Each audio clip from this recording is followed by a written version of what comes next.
Welcome to This Explainer. Today, we're unpacking a truly fascinating paradox in the tech world.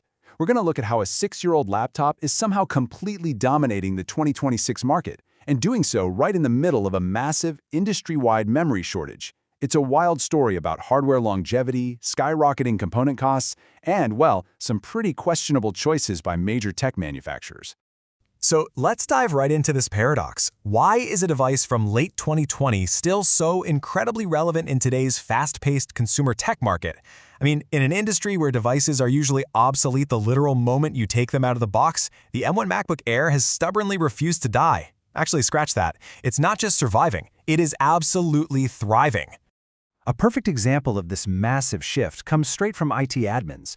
Bradley Chambers over at 9to5Mac pointed out that usually by the time a MacBook hits that 4-year mark, it's just old and unusable. Normally, they'd recycle 4-year-old machines without a second thought.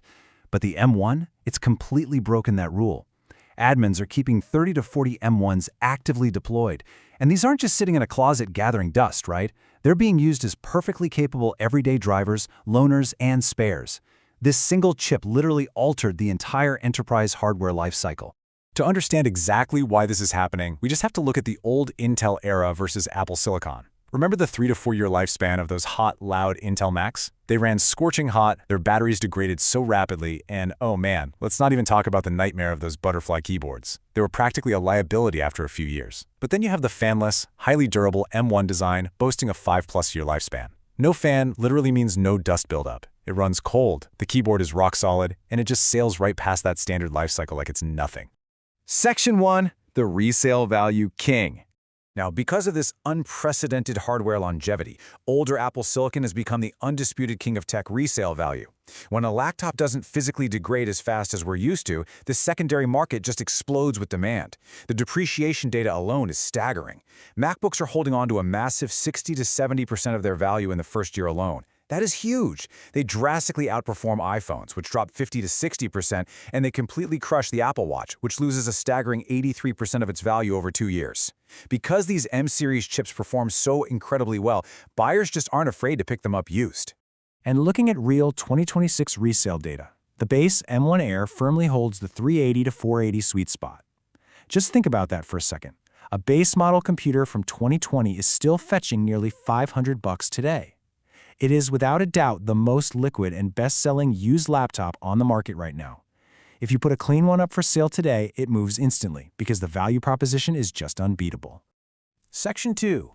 Aging Gracefully. Battery Realities. Now you might be wondering, okay, but how does the battery actually hold up after over 5 years of real-world use? Because let's face it, a laptop that only lasts 20 minutes is essentially a desktop, right? Well, real users are reporting an absolutely impressive 84% battery health even after 318 charge cycles on a 5-year-old M1 machine.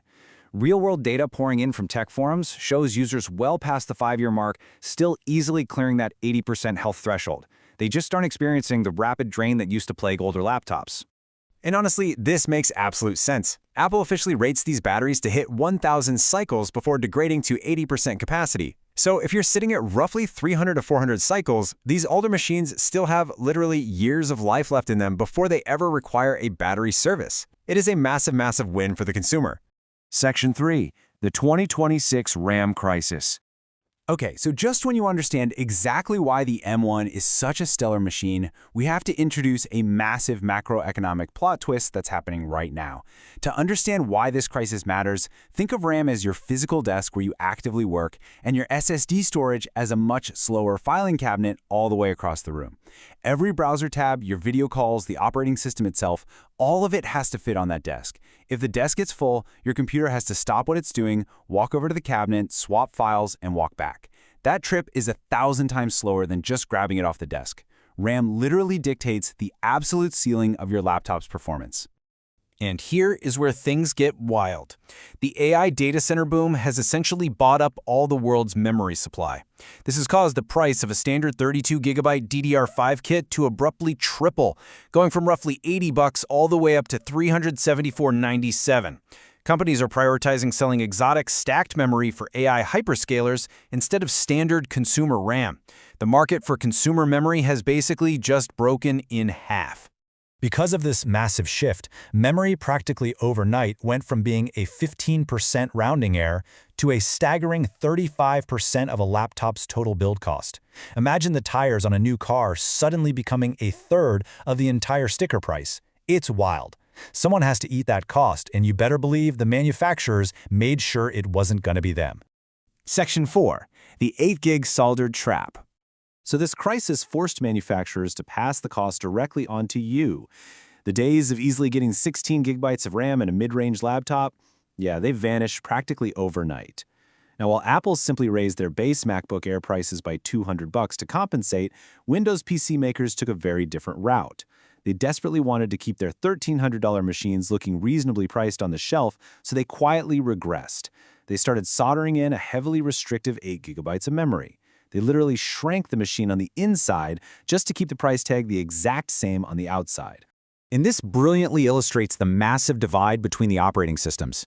8 gigabytes is completely inadequate on Windows right now. I mean, Microsoft's own AI Copilot badge requires 16 GB just to function. But on the flip side, macOS uses proprietary hardware compression to make 8 gigabytes highly functional. macOS has actually been compressing memory and hardware for over a decade. When the Mac's disk gets full, it just squashes the files right there, instead of running all the way over to the filing cabinet. It's how a base Mac can handle 60 open tabs without a single stutter. But 8 gigs on Windows? You are going to hit a brick wall. But here is the truly scary part. If you buy a modern budget laptop with 8 gigabytes of soldered RAM, you are buying into a permanent bottleneck. You can never upgrade it. That choice you make at the checkout screen, that is the absolute maximum memory that machine will ever have.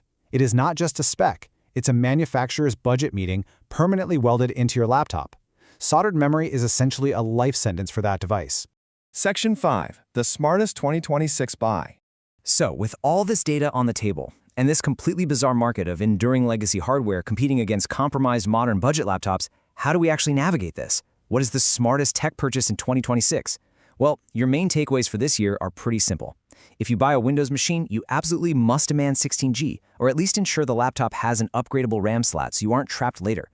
And if you're on a budget, look to the past. An older, gently used 16GB Apple Silicon machine, like that incredibly durable M1 we've been talking about, is quite frankly the best value in consumer tech right now.